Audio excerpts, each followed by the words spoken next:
Statesman Nation, here with Todd Hafner, head football coach. Coach, weekend. And it's been really good. Our kids have really responded well. It's starting to heat up a little bit outside, so they've done a good job of taking care of their bodies and making sure that they can get through practice. And we've had 8 really good practices so far. Kids have been very energetic. The effort's been fantastic, and I think our kids are getting better. Sure, and obviously throwing in a new conference and all new foes, everybody's really excited. And you got so many kids from Missouri too that they're really probably excited to play against their. Well, I'm not sure high who's school. More excited if they're excited or their parents are more excited. Exactly. Right? So good a lot of fun, a lot of fun for those kids right now with a lot of anticipation. Definitely.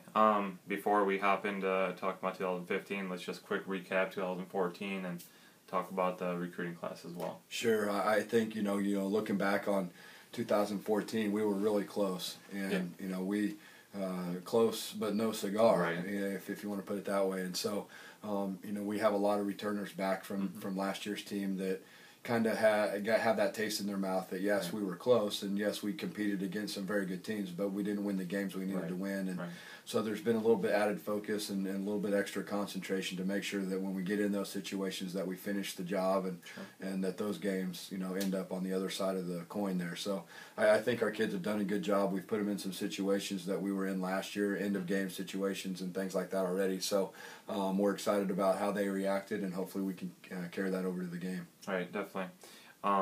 As always, great recruiting class. I know you guys were really excited about it, but when we don't have to highlight anybody, but just talk about maybe some areas that you guys were intending to focus on to try continue to improve the team. Well, we're quite a bit older on offense than we are on defense at this point, so we really made some put some extreme focus on the offensive line. We have 5 seniors up front, so we're going to need some guys ready to play for next year. At the end of the year, we're going to lose a quarterback, so we went out and think we found a really good quarterback to replace him. We always recruit 2 or 3 or 4 fullbacks every year to make sure we have plenty of depth at that position. And then on defense, we recruited some secondary kids because that's where we're going to lose the most. So what we found out is we have good players at those positions that we spent a lot of time on, but we also have some kids that were surprises that came in at some of the positions that may not have been quite the focus, and have come into camp and really done a nice job. So in the end, we have great, we ended up with great young players at every position, and a couple of them are quite a pleasant surprise. There you go. Great. Good deal. Get right into position by position. That's the easiest way to do it. It really is, and for us, let's just start on the offensive line. You have Hea Tuafua, who's back, who's an All-American last year, and looking to build on that at center. At right guard, you have Jarrett Rogers, who now will be this will be his 3rd year as a starter, and has done a great job for us and hasn't done anything to lose that. Right tackle, J.T. Dotson's been starting there now for 4 years, so he'll be a 4-year starter at the right tackle position. Left guard, we moved Ryan Westmoreland from left tackle to left guard, so he'll be our starter there at left guard is the way it looks right now. We moved Caleb Gist from right guard to left tackle, so again, they've had some adjustments, but we did it in the spring, so they've been doing it now for quite a while. Tight end, you have Devin Burwers, Devin did a good job for us last year, and their backups, starting at center, you're looking at Wes Leffelman, who will be a redshirt freshman. At left guard, you're looking at Jake Wills, who is an Oskaloosa high school graduate that went, away initially, but came back, and we're excited that he's back. He's a good football player. Left tackle, it looks like right now a young man out of Broken Arrow High School, Nick Jackson's going to be our backup, the way things have gone so far.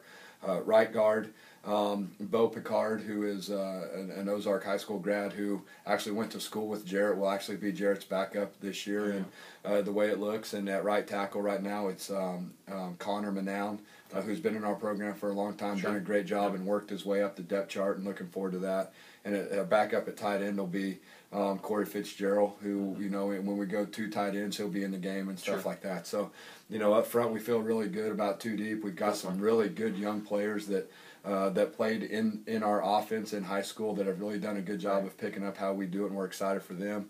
Quarterback, Tyler's back, and we're looking forward to his senior year, having a good year. He lost a little bit of weight and got a little bit stronger and faster, so we're looking forward to a good year from him. And right now we have a battle at the backup quarterback position between Eric Cooper who was with us last year, right. and Nick Locker, who's a freshman out of Owensboro, Kentucky.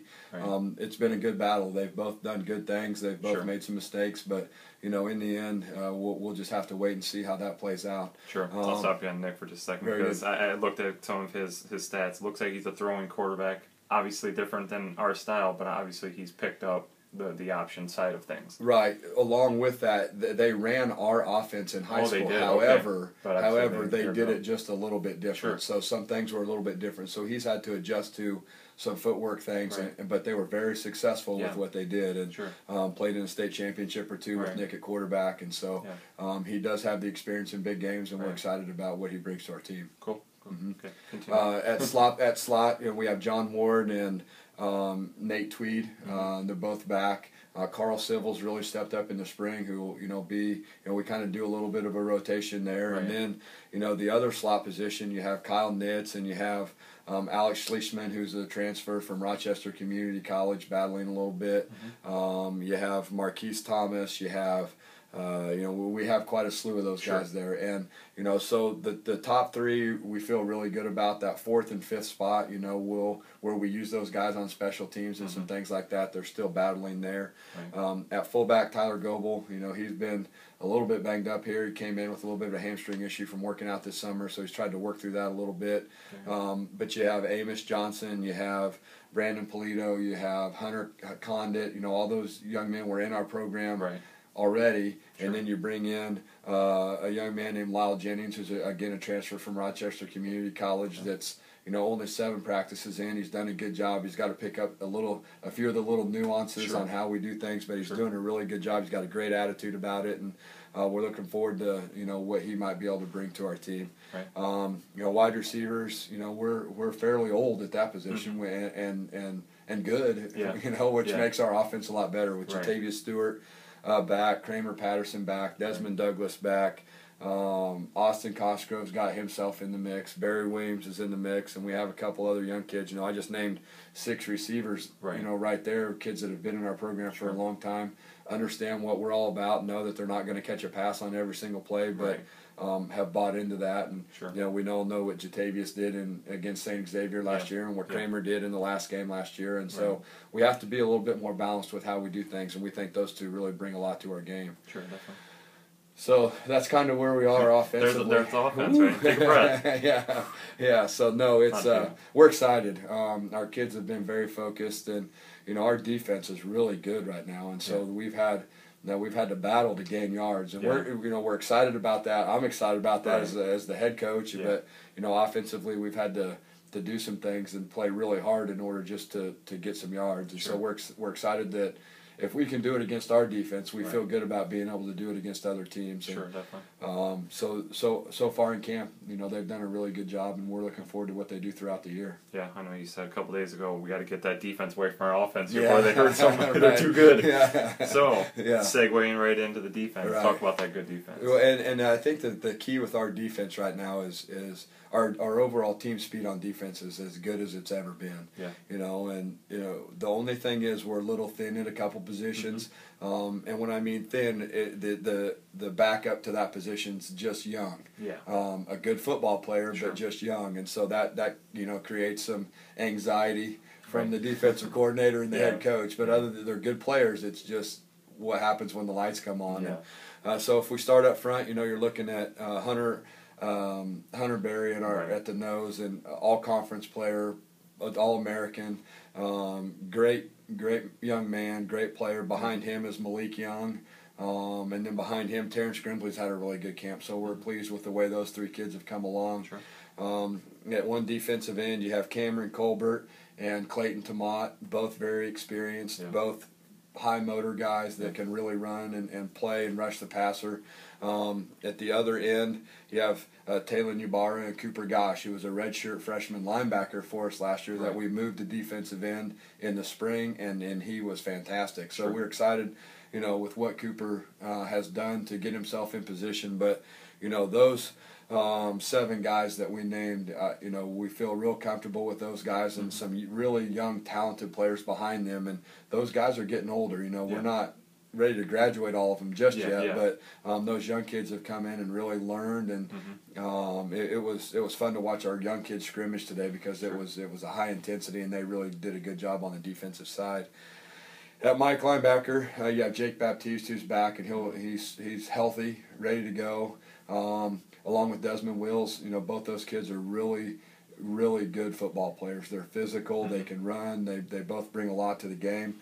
You have Isaac Samick at one linebacker, Kevin Schrager and Mason Wissey at the other linebacker. Behind Isaac, there's 2 or 3 guys fighting for that position, and so it's interesting to kind of see how that's going to play out. At our outside linebacker, Mason Rohr is back for his sophomore year. Mason started a lot of games for us as a true freshman last year. And Kane Vijay right now is doing a good job as his backup. In the secondary at corner, you have Antonio Brown, he's a definite starter for us right now. And then the 3 other guys are all battling for the other corner spot. Sean Charles is a transfer. Dejon Shaw, who's been with us for 3 years now, he'll be a junior. And the other one, as I think here, Jalen Malborough, has done a really good job, and the thing that they bring is Antonio's 4-3, 4-4 guy, so he can really run. What the other guys bring is some length. And so that always helps when you're playing against bigger receivers and things like that. Antonio is off the charts fast. I mean, probably one of the fastest players we've ever had in our program. And so he can cover, he can run, he can do a lot of good things for us. And we're looking forward to getting him on the field on a full-time basis. Safety, you have Keegan Murphy and Walter Eastwood. Both those guys played significant time last year. And then behind them, you're looking at Kyle Baldessari, who was a redshirt freshman from Webb City, Missouri, that'll step in and be a backup at one of them. And, the other one right now is Cody Jarvis, who is a freshman, a true freshman coming in really from Utah. And we're excited about him. He's had a good camp. But, again, the freshman thing makes everybody just a little nervous. And, but he's done a really good job. He's picked it up, and we've only 8 practices in, and he has a good grasp of what we're trying to do. And they're all, everyone makes a mistake every now and then, but it just seems like they don't make the same mistake twice. And that's all you can ask of young players. And so, so right now we feel good about where we're at. In the kicking game, we have a young man that we recruited from Iowa Central that's only a long snapper. His name's Cody Brigham, and he is good. And we're excited about that. And then we found a kicker late named Samson Tomajani, who's from Texas, was going to go just Arkansas and go to school, and we somehow got some game film and got him up here, and we're excited that he's here. He's a left-footed kicker, so what that does is in our punting game it gives us a lefty and a righty back there again this year, and so we're excited about that. But I've used the word excited. It seems like a lot. I'm overjoyed with the way things are going right now. Excited better than disappointed. We've stayed healthy. I think we had 40 to 45 kids stay here this summer that worked out. I think staying healthy, being strong, and staying healthy, there's a direct correlation there. And I think our strength staff has done a fantastic job with those guys of not only getting them strong, but getting them in shape and making them fast. And we have a lot of good things going for us right now. Sure, definitely. I'd say let's talk about a non-conference schedule, but there is no such thing anymore as a non-conference schedule. So, day 1, Missouri Valley. Then you have Nazarene coming in, and then you go to Baker. So, you get the toughest road possible to start out. And that's okay. I mean, it's the good thing is that we're experienced, and we talked about that just a second ago. And these kids have been through battles with St. Xavier and Grandview and Marion and St. Francis of Indiana and, over and over and over, St. Ambrose over and over again. And so the playing ranked teams is not intimidating to us. It's I mean, not we've a surprise. we've played number 1, we've played number 2. We lost you there for a second, had to delete some stuff. We'll just do a quick wrap-up of everything just to make sure we get it in. But obviously it's going to be a tough schedule. We're going to have some great teams play week in, week out. And again, keys to success this year? You Well, talked about experience. Right. So. You know, the experience of our team, we feel is one key to our success. Is Right. We've been in those positions. We've played teams that are of high quality before. Right. Don't turn the ball over, which is the oldest cliche in football. But if you have a plus turnover margin, and especially for us, if it's 3, 4, 5, 6 to 1, then we're going to be okay. Exactly. And so, you know, we just need to keep guys healthy. Sure. Don't turn the ball over and play Wayne Penn football tonight, and I like our chances. Definitely. And, see if we have time here. But the scrimmage against Central next Saturday over in Pella, it's always exciting just to see how you match up early, before the season even starts. Mm-hmm. See how you match up against somebody not wearing navy and gold. So I'll talk about that. Well, you know, Central always has a very good football team. Their kids are very physical. They play hard. And it's a very controlled setting, you know. And I, first of all, I just want to thank Coach McMartin for setting this up every year. You know, for us to go over there, they get the officials, they do all the legwork on it. So thanks to them for doing that. But it gives our kids a chance to play game speed. Yeah. You know, as much as you want to simulate game speed in practice, and our kids are doing a good job, when you play in a game, it's different. Yeah. And so it gives them a chance to see what kind of shape they're in, to see what we need to do for the next week to get us ready to go. And, you know, the opportunity that we have had to go over there for the last few years has been tremendous for our football team. Definitely. Game time set for 7? Or next Saturday? For the Central scrimmage, it's actually set for 11. Oh, 11. Okay. Yeah, we're going one. Yeah, we're going 11 a.m. and they you know, they set that, and for us it works out better. Yeah, sure. So it gives our kids the afternoon off. Yeah. And then we can, you know, Sunday we have a little bit of some lifting and some stuff, and then we start school on Monday. So we're excited. It's going to be a great season. Statesman H is going to be very proud of the product we're going to put on the field. We're going to have a lot of fun. All right, great. Well, thanks, Coach. Appreciate it, and good luck starting next Saturday. And very good. Thank you very much. We look forward to it.